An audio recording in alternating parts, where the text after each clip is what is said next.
তোমরা যে দেখতে পাচ্ছ পালকিতে বসে আছেন, ইনি হচ্ছেন ইসকন প্রতিষ্ঠাতা আচার্য। ইনিকে নিয়ে হঠাৎ কেন বাইরে যাওয়া হচ্ছে কি আজকের প্রোগ্রামটা হলো গিয়ে ফ্ল্যাগ হোস্টিং, পতাকা উত্তোলন। মানে আজ থেকে মায়াপুরে পূর্ণিমা মহোৎসব শুরু হবে এবং আজকে থেকে নানান রকমের প্রোগ্রাম শুরু হবে, যেমন কীর্তন মেলা, পরিক্রমা, নিত্যানন্দ ত্রয়োদশী, মিলন মেলা, গৌরনিতাই এবং রামচন্দ্রকে নিয়ে পরিক্রমা, বোধ ফেস্টিভ্যাল, শান্তিপুর ফেস্টিভ্যাল, শেষ গৌর পূর্ণিমা মহোৎসব। শ্রীল প্রভুপাতের সাথে সাথে গরুড়দেব এবং মহাপ্রভুর চরণ নিয়ে লোটাস পার্কের সামনে এই প্রোগ্রামটি হবে।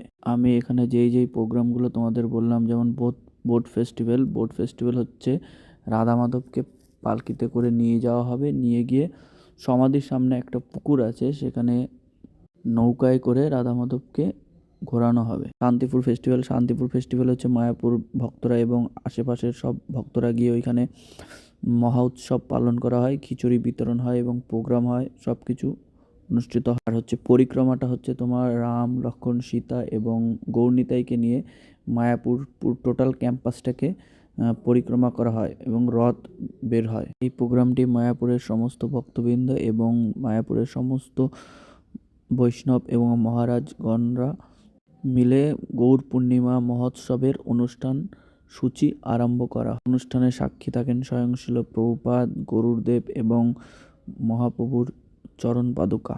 তোমরা এখানে দেখতে পাবে যে ভিডিওটার মাধ্যমে সবাই স্বস্তি বাচন দিয়ে অনুষ্ঠানটি শুরু করলো। গৌর পূর্ণিমার 1 মাস ভক্তদের যে কিভাবে কেটে যায় সেটা খুবই আনন্দ মুহূর্ত, মানে বোঝা যায় না যে কিভাবে 1 মাস চলে যাচ্ছে। দেখো গুরুকুল স্টুডেন্টরাও আছে, যেখানে ছোট শিশুরা বৈদিক মন্ত্র পাঠ করছে।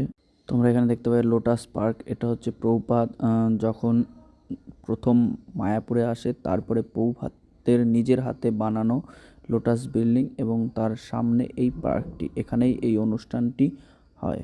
এই 1 মাস দেশ বিদেশ থেকে ভক্তরা এসে মায়াপুরে থাকে। তোমরা দেখতে পাবে, এই দেখো এখন পতাকা উত্তোলন হবে। যে অ্যাকচুয়ালি জিবিসির চেয়ারম্যান হয়, সেই এই পতাকাটা উত্তোলন করে। তো তোমরা যদি ভিডিওটি ভালো লাগে, লাইক করো, কমেন্টস করো, শেয়ার করো।